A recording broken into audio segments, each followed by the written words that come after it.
watching? A classic? Wonderful Life. Are you feeling wonderful today?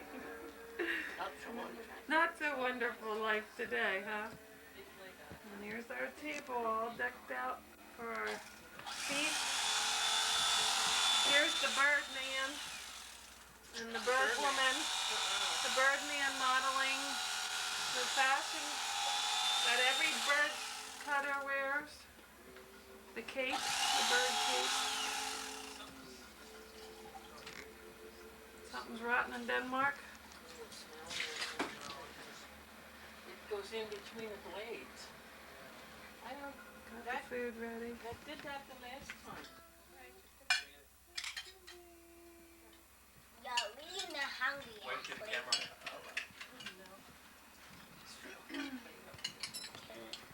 Mommy, I Now can I'm going to taste movies as everybody eats. You want to roll? Get down on the floor. Hey, you're on. When I was asked to do this, I hesitated. By nature, I'm a very shy, introverted person. For the first year of my life, I would hardly talk to my mother. When I read Alex Haley's book, The Roots, I decided to go back to East Tennessee and check on my roots.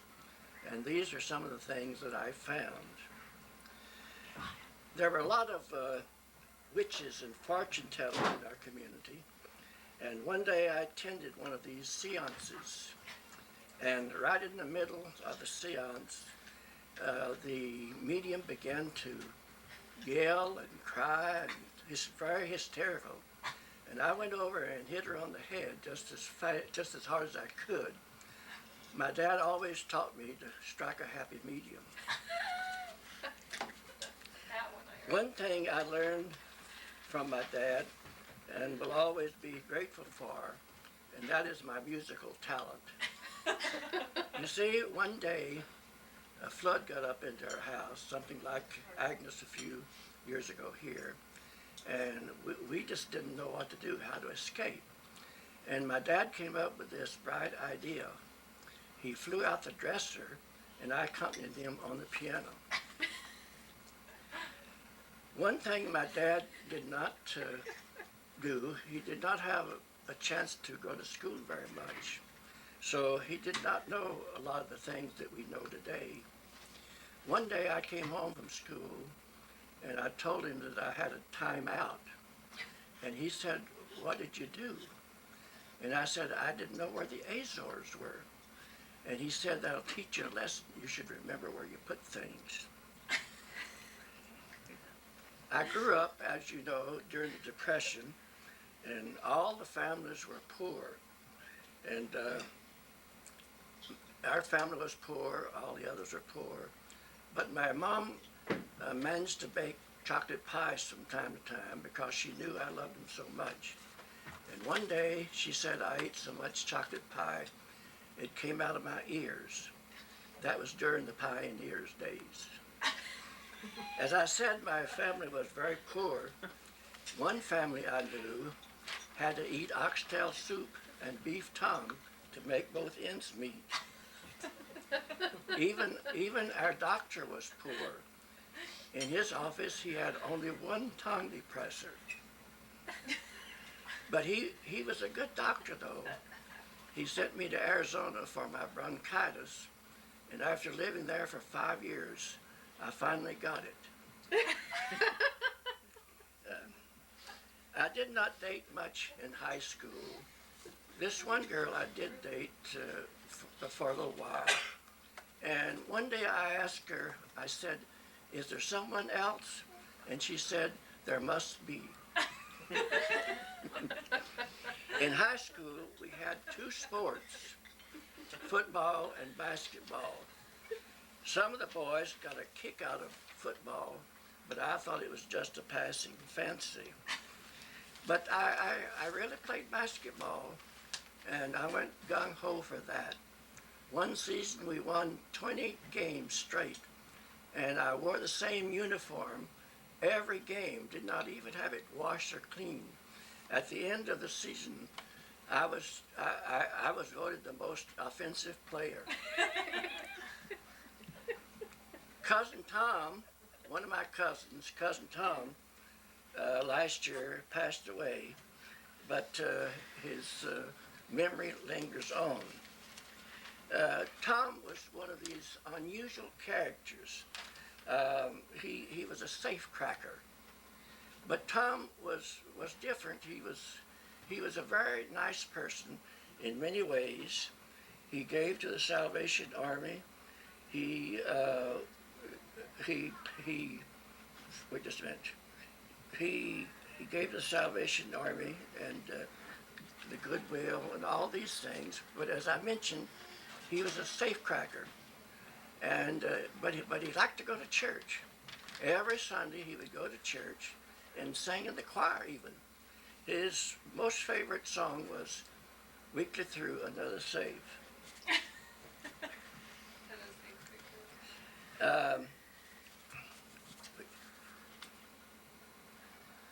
One of our relatives that gave us the most trouble was Cousin Harm.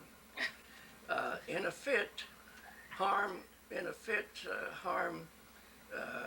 took an axe and cut his wife and his mother-in-law. Just cut them up.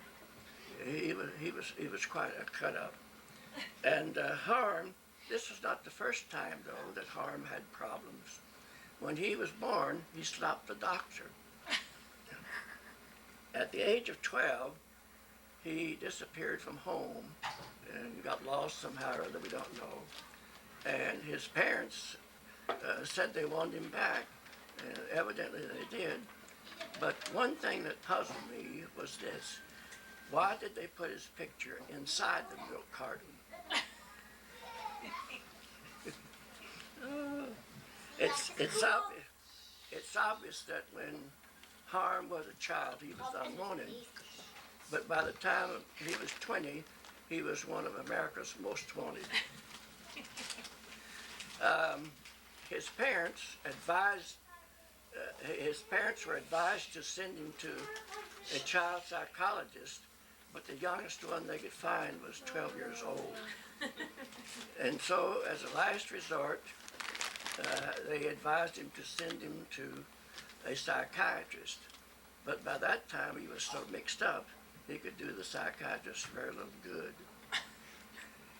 So Harm was sent to prison. And you know, having taught psychology and sociology for quite some time, I realized that most prisoners are not reformed in prison, but not true of Harm. He became one of the best, gracious and polite prisoners in the whole system. Every time he came near the warden, he would say, "Pardon me." What I'm telling you, of course, is gospel truth. And paraphrasing Hebrews 11:32, time would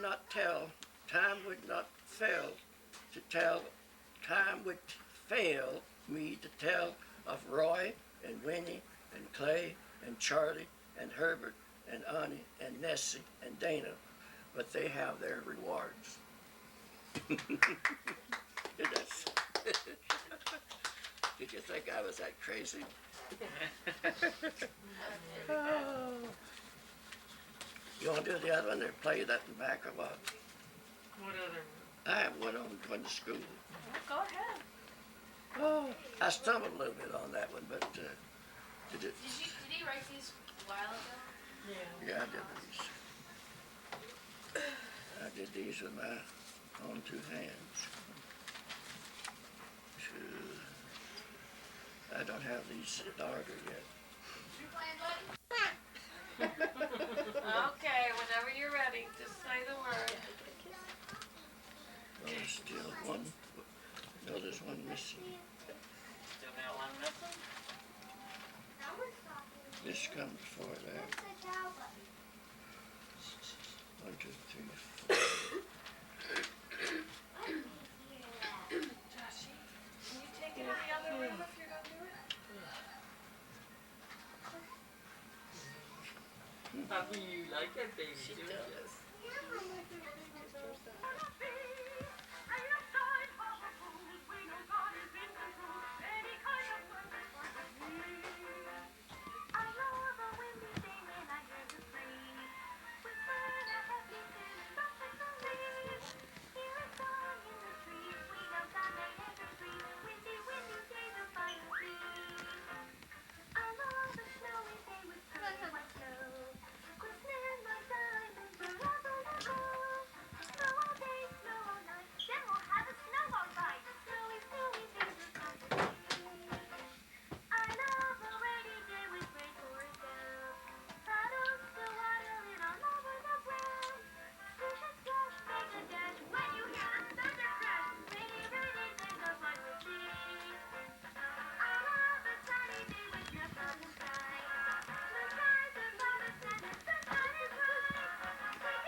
so she can dance.